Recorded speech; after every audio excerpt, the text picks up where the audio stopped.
심상정 후보가 소득보장 정책을 내놓았습니다. 이에 대한 저와 기본소득당의 입장을 밝히겠습니다.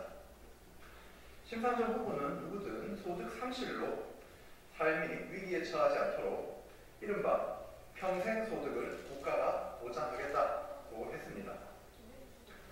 시민 평생소득은 시민 최저소득, 전국민 소득보험, 범주형 기본소득 이렇게 셋으로 구성된다고 합니다. 저는 대선 후보와 그 가족에 대한 의혹만 난무하는 역대급 비호감 대선을 정책 경쟁으로 만들려는 시도를 환영합니다. 이번 대선은 위드 코로나 시대에 어떤 소득 보장 정책이 필요한가를 가지고 치열하게 논쟁해야 합니다. 저는 이미 전국민 1인당 65만원 기본소득 보장을 공약으로 제시했습니다. 심 후보도 자신의 소득 보장 정책을 제시해 주신 것을 적극 환영합니다. 하지만 저는 심상정 후보의 정책을 보고 크게 실망했습니다. 과감한 불평등 해소 기획이 아니라 땜질식 빈곤 구제책이었습니다. 국민을 갈라 놓았던 88% 재난지원금의 심상정 버전이었습니다. 재원 마련 계획이 없는 허술한 대책이었습니다. 기본소득에 대한 시대적 흐름의 편승에 이것저것 다 모아서 포장지에 기본소득 상표만 붙인 것 같았습니다. 이것이 4선 의원 최다 출마 경력의 대통령 후보 진보 적통을 자임하는 정의당의 대표 주자가 내놓는 정책입니까? 불평등의 거대한 벽을 깨는 담대한 정치인의 모습이 아니라 그 벽 아래에서 가난한 이들에게 시혜를 베푸는 자선사업가의 모습에 가깝습니다. 저는 모든 시민에게 1인당 월 65만원 기본소득을 주장합니다. 심상정 후보는 모든 시민에게 최저소득 월 100만원을 말합니다. 액수만 보면 심 후보가 많은 듯 하지만 착시입니다. 정책 구조가 전혀 다르기 때문입니다. 예를 들어 시장에 갑, 을, 병, 전, 무 이렇게 5명이 있다고 합시다. 갑은 시장소득이 없고 생계급여만 60만원입니다. 을은 시장소득이 120만원이고 병은 시장소득이 180만원, 정은 시장소득이 200만원, 무는 시장소득이 220만원입니다. 심 후보는 1인 가구 기준으로 중위소득 200만원을 기준소득으로 잡고 그보다 소득이 적으면 차액의 50%를 지원한다고 합니다. 따라서 갑의 소득은 100만원이 됩니다. 을은 160만원이 되고 병은 190만원이 됩니다. 10만원만 늘어난 것입니다. 그리고 정은 지원을 받지 못합니다. 무도 지원을 받지 못하는데 세금 부담은 늘어나기 때문에 사실상 소득이 줄어듭니다.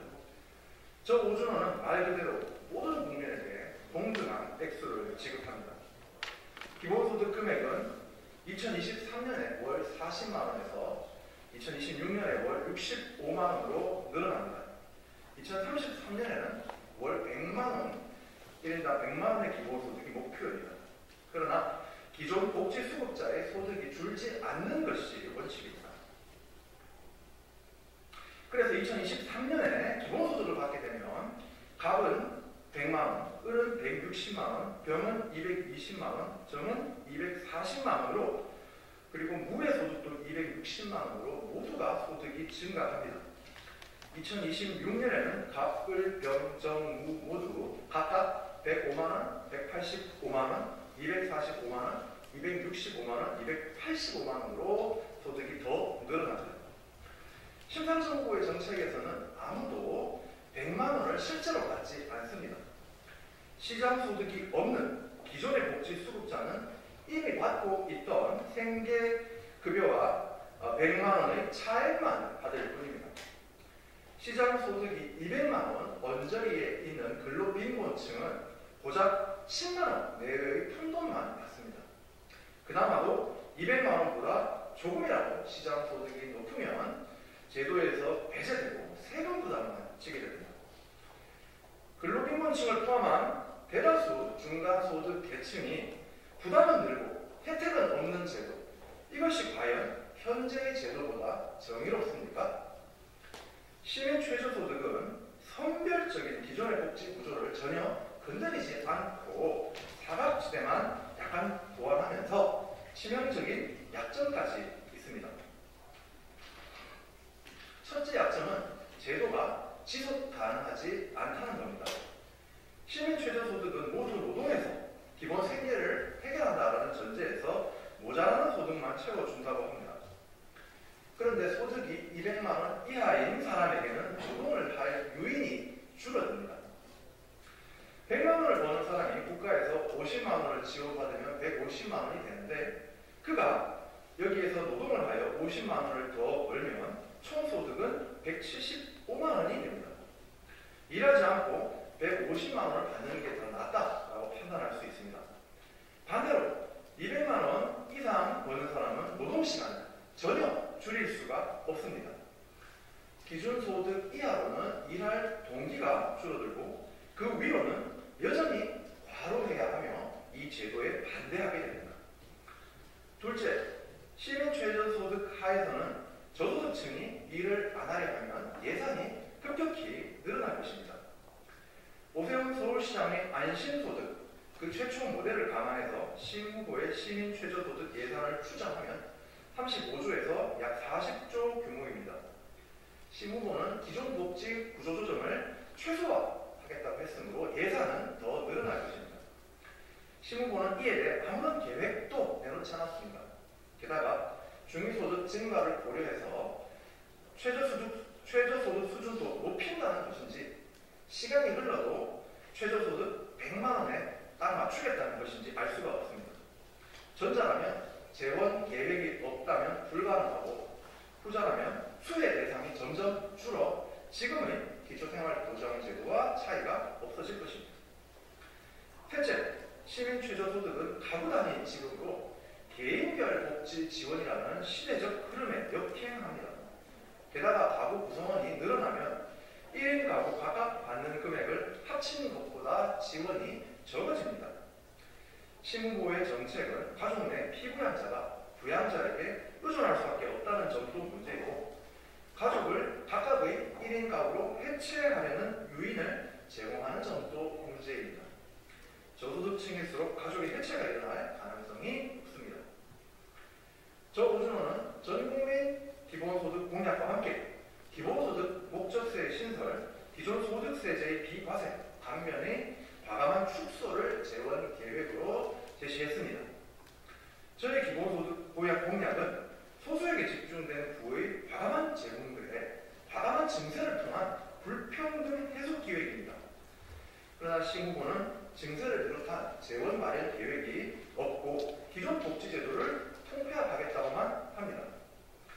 기존 복지보다 더 주겠다면서 어떻게 기존 복지 통폐합만으로 재원을 확보하겠습니까? 재원 계획이 없다면 무책임한 것이고 계획을 세우고도 표를 의식해 밝히지 않는다면 비겁한 것입니다. 또한 시 후보는 각종 참여수당, 청년에게 목돈을 주는 기초자산도 범주형 기본소득이라고 부르고 있습니다. 그러나 범주형 기본소득은 전국민 기본소득으로 가기 전에 특정한 인구 집단에게 먼저 주되 적어도 그 안에서는 조건 없이 모두에게 주는 것입니다. 언론만 검색해도 이 개념이 이미 정착되어 있음을 확인할 수 있습니다. 심상정 후보는 정말 모르고 그러는 것입니까? 아니면 기본소득을 지지하는 유권자가 기본소득으로 착각해 주기를 바라며 정략적으로 그러는 것입니까?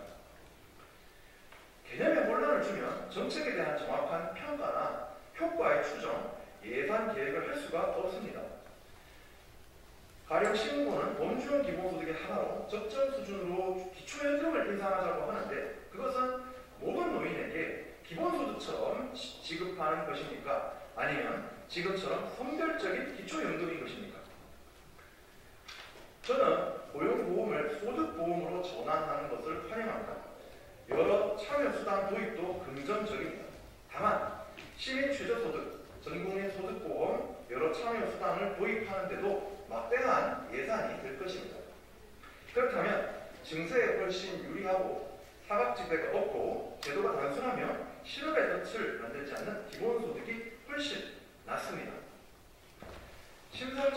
함께 반복히 묻습니다. 불평등의 벽을 끼워야지 그 벽에 기대어 그저 조금 더 나은 빈곤 부대책에 머물러서는 되겠습니까? 국민을 갈라치게 하는 선별복지의 심상정표 정책을 내놓는 것으로 만족해서야 되겠습니까? 심지어 그 정책도 재원과 증세의 계획이 없어 허공에 집을 짓는 것처럼 제시해서야 되겠습니까? 기본소득 개념을 멋대로 뒤틀어 유권자의 혼란을 일으켜 이익을 얻으려던 국민의힘 정치인들이 한적이는 행보를 뒤따라가시려는 것입니까? 부디 정의당 후보다운